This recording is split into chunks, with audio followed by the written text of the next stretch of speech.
Hi friends, welcome to our channel. I am Shripad Naik and you are watching Electrical Academy. तो देखो पिछले वाले episode में हमने जो डिस्कस किया, अभी हम थोड़ा आगे बढ़ते हैं। अंडरग्राउंड केबल प्राइवेट प्लेयर्स जो भी रहते हैं मेट्रो सिटी में अपना कंपनी चलाते हैं, अपना डिस्ट्रीब्यूशन चलाते हैं, वो अंडरग्राउंड केबल प्रेफर करते हैं ना कि ओवरहेड केबल। ऐसा क्यों रहता है? ओवरहेड वायर की बदले में अंडरग्राउंड केबल वहाँ यूज़ क्यों करना पड़ता है? क्योंकि मेट्रो सिटीज़ में बड़े बड़े टावर्स रहते हैं, बड़े बड़े बिल्डिंग्स रहते हैं, तो वहाँ आपको अगर आपने ओवरहेड वायर डाला तो वो किसी के लिए सेफ नहीं रहेगा, क्योंकि बड़ी बड़ी मंजिल की इमारतें रहती है, बराबर। तो ये एक बहुत इम्पॉर्टेंट रीज़न बन जाता है कि वहाँ आपको अंडरग्राउंड नेटवर्क प्रेफर करना पड़ता है। तो अंडरग्राउंड केबल की अगर मैं बात करूँ तो ये सब तो आपको पता है, एक मैं 2 मिनट में रिवाइज कर लेता हूँ और बाद में हम जाएंगे PILC एंड XLP केबल्स पे जो प्रैक्टिकली यूज़ किया जाता है, ठीक है। तो अभी देखो अंडरग्राउंड केबल का स्ट्रक्चर कैसे होता है।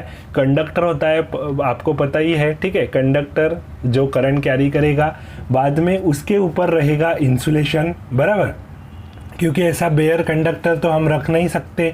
किसी घरों से भी अंडरग्राउंड केबल जाता है, घरों के नीचे से जाता है, ज़मीन से जाता है, कोई दूसरा यूटिलिटी का गैस पाइपलाइन से कुछ है, उसके बगल में से हमारा अंडरग्राउंड केबल जाता है।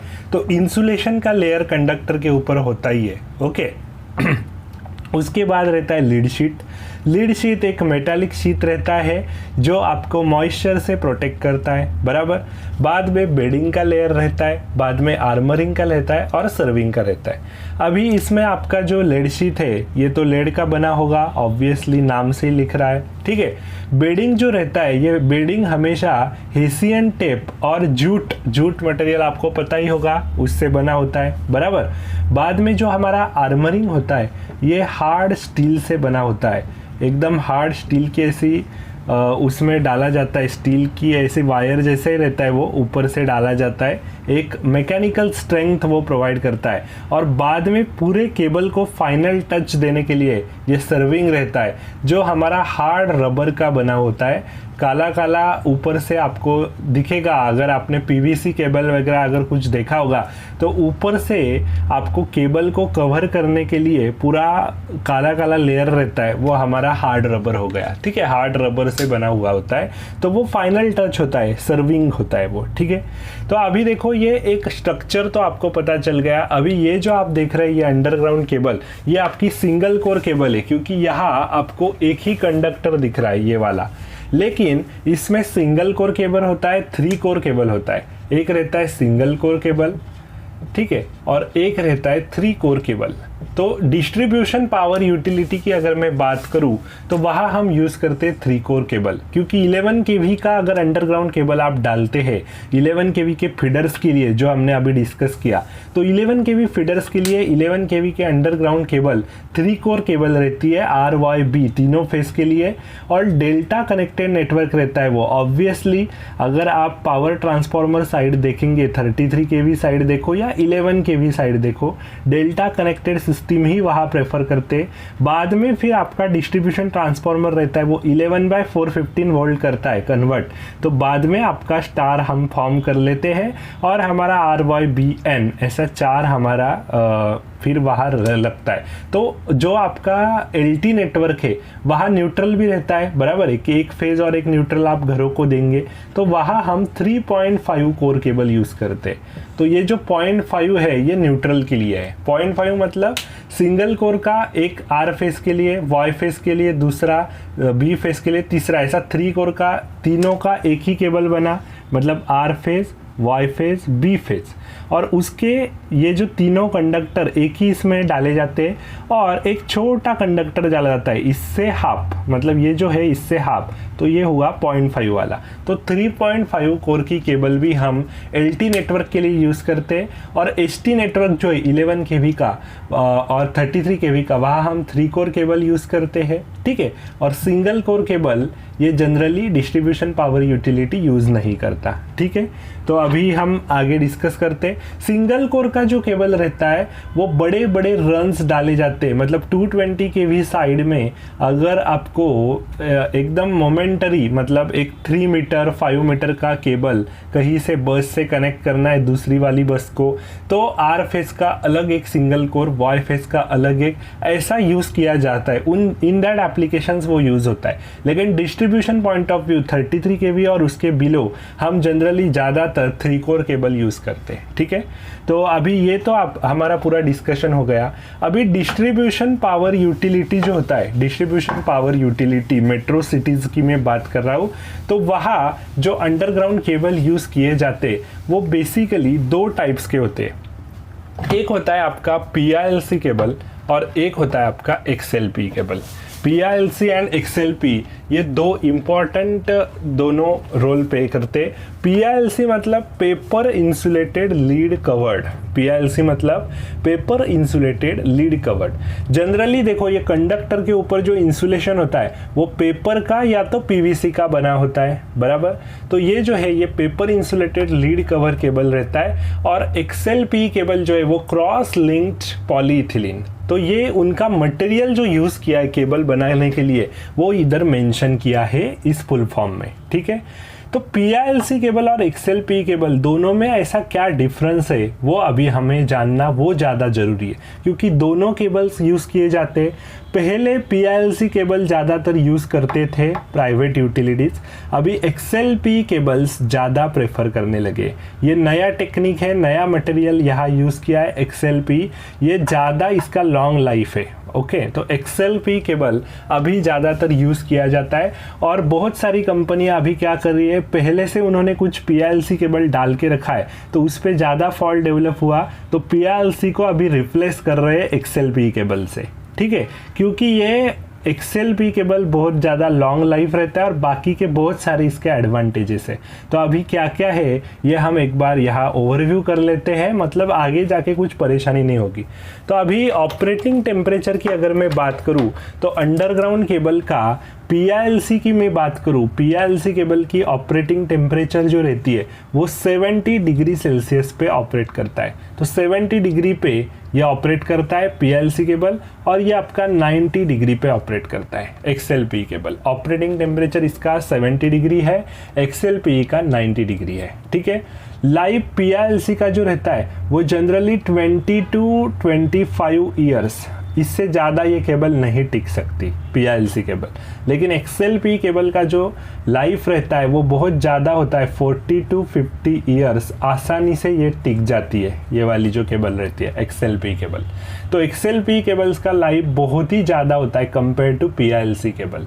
फॉल्ट आने की संभावना PILC केबल में बहुत ज़्यादा होती है as compare to XLP cable, ठीक है। अभी ओवरलोड कैपेसिटी जो रहती है PILC केबल की, ओवरलोड कैपेसिटी तो ये रहती है 90 डिग्री, और XLP केबल की जो ओवरलोड कैपेसिटी रहती है वो रहती है 120 डिग्री, ठीक है। और शॉर्ट सर्किट कैपेसिटी जो रहती है PILC केबल की वो रहती है 120 डिग्री, और XLP केबल की शॉर्ट सर्किट कैपेसिटी ज़्यादा होती है, 160-170 डिग्री तक भी वो जाता है, ठीक है। और मॉइस्चर और ऑयल का जो मॉइस्चर और ऑयल रेजिस्टिव है क्या, तो PILC केबल बिल्कुल मॉइस्चर और ऑयल रेजिस्टिव नहीं है, मतलब बहुत ही कम मॉइस्चर और ऑयल रेजिस्टिव है। लेकिन XLP cable is more moisture and oil resistive, तो सबसे ज़्यादा बेनिफिशियल हमारे लिए ये XLP केबल बन जाता है। इसलिए XLP केबल अभी PILC के साथ रिप्लेस कर रहे हैं और XLP ही बिठा रहे, क्योंकि इसका लाइफ भी ज़्यादा है, फॉल्ट भी उस पर कम आता है इस केबल्स पे, और ज़्यादा टेम्परेचर पे भी ये काम करती है। और अगर मिनिमम उसका टेम्परेचर अगर मैं बात करूँ कि एकदम लो टेम्परेचर कहाँ तक ले जा सकता है, तो PILC का -10 या -15 डिग्री सेल्सियस तक ही हम लेके जा सकते हैं। लेकिन XLP का जो रहता है वो -120 तक हम लेके जा सकते हैं, इतना मतलब बेनिफिशियल है XLP केबल, ठीक है। तो ये आपको इस एपिसोड में पता चल गया होगा कि PILC XLP में XLP ज़्यादा यूज़ करते हैं, XLP ही प्रेफर्ड करते हैं, ठीक है। अभी टाइप ऑफ कंडक्टर जो हम यूज़ करते हैं केबल के लिए ये भी जानना आपके लिए अनिवार्य है, बराबर। क्योंकि कंडक्टर कौन सा यूज़ कर रहे हैं इस पे बहुत सारे फैक्टर्स डिपेंड रहते हैं कि एल्यूमिनियम कर रहे हैं कि कॉपर कर रहे हैं। तो जनरली अगर अंडरग्राउंड केबल हम डालते तो अंडरग्राउंड केबल के लिए suitable material generally aluminium preferred किया जाता है। ठीक है, ये एल्यूमिनियम प्रेफर किया जाता है और कॉपर भी प्रेफर किया जाता है। दोनों है, दोनों के अलग अलग अपने कुछ फायदे तोटे। ठीक है, अगर ओवरहेड लाइन की मैं बात करूं जो आपके ऊपर दिखती है गांव में, तो वहाँ जनरली एल्यूमिनियम कंडक्टर होता है, आपको पता है बराबर। लेकिन इधर कॉपर का भी यूज़ करते हैं, लेकिन PILC केबल में ही आपको ये फैसिलिटी मिलेगी कि आप मटेरियल या तो एल्यूमिनियम यूज़ करो या तो कॉपर यूज़ करो। XLPE केबल जो है उसमें मटेरियल एल्यूमिनियम ही यूज़ किया जाता है। ठीक है, तो ये आपको अच्छे से पता चल गया होगा कि एग्जैक्टली मैं क्या कहना चाह रहा हूँ। ठीक है, अगले वाले एपिसोड में मैं इसकी रेटिंग भी बताऊंगा कि कितने स्क्वायर mm के केबल के लिए कितना करंट कैरिंग कैपेसिटी रहता है, तो उसके हिसाब से कौन सा केबल ज़्यादा हम यूज़ करते हैं स्क्वायर mm के हिसाब से। और टाइप ऑफ वोल्टेज के हिसाब से अगर देखा जाए तो वोल्टेज जैसे जैसे बढ़ता जाता है वैसे वैसे ये केबल का जो इंसुलेशन है वो वीक होता चलता है, क्योंकि जितना ज़्यादा ऑपरेटिंग वोल्टेज रहेगा तो उतना ज़्यादा इंसुलेशन तगड़ा आपको प्रोवाइड करना पड़ेगा किसी भी केबल के लिए। तो ये इसका अंडरग्राउंड केबल का ये एक थोड़ा लॉस हो जाता है कि जितना हायर वोल्टेज की तरफ आप जाएंगे उतना इंसुलेशन आपको तगड़ा बनाना पड़ेगा और उतना खर्चा भी आएगा। और कैसे होता है, कैपेसिटेंस इफेक्ट रहता है। अगर मैं बात करूं कि ये मेरा केबल है, ठीक है, ये कंडक्टर है, कंडक्टर के बाद ये सब लेयर्स थे मेरे, और बाद में ये कंडक्टर हमने कहाँ लाई किया है, अंडरग्राउंड जमीन में लाई किया है बराबर। तो ये जमीन जो है आपकी वो 0 वोल्ट 0 पोटेंशियल पे और ये केबल 11 kV पे, तो इसके बीच में भी तो कैपेसिटेंस डेवलप होगा। डाइलेक्ट्रिक है, इनके बीच में कैपेसिटेंस तो डेवलप होना ही है। तो कैपेसिटेंस डेवलप होगा तो उसमें से करंट भी तो फ्लो होगा, तो यहाँ से करंट फ्लो होगा कुछ तो, जिसको हम लीकेज करंट बोलते।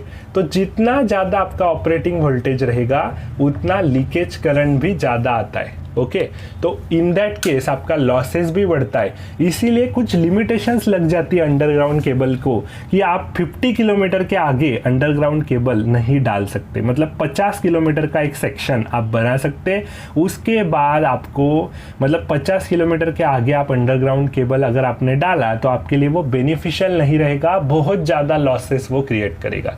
लेकिन कुछ ऑप्शन नहीं होता है, मेट्रो सिटीज़ में अंडरग्राउंड केबल हमें डालना ही पड़ता है। तो हमारा लेंथ बहुत छोटा रहता है, 2 किलोमीटर्स, 3 किलोमीटर्स, 2.5, 500 मीटर। तो ऐसे आपको सेक्शंस देखने को मिलेंगे। जो अभी हमने सेक्शंस देखे कि फीडर आपका निकला, पहले वाले सबस्टेशन को गया, बाद में दूसरे वाले को गया, तो एक एक सेक्शन जो बन रहा था बीच में वो तो केबल ही थी आपकी अंडरग्राउंड केबल। तो वो 500 मीटर, 1000 मीटर, 700 मीटर ऐसा आपको देखने को मिलेगा, उससे ज़्यादा नहीं रहता। लेकिन 50 किलोमीटर तक आप यूज़ कर सकते हैं। ठीक है, तो मिलते हैं अगले वाले एपिसोड में। आपको आज नॉलेज मिल गया पूरा कि अंडरग्राउंड केबल 2 बेसिकली अभी यूज़ किए जा रहे हैं कंपनीज में, PILC एंड XLPE केबल्स। ठीक है, तो मिलते हैं अगले वाले एपिसोड में। इनका सब रेटिंग के हिसाब से अगले वाले एपिसोड में कवर करेंगे। Thank you very much.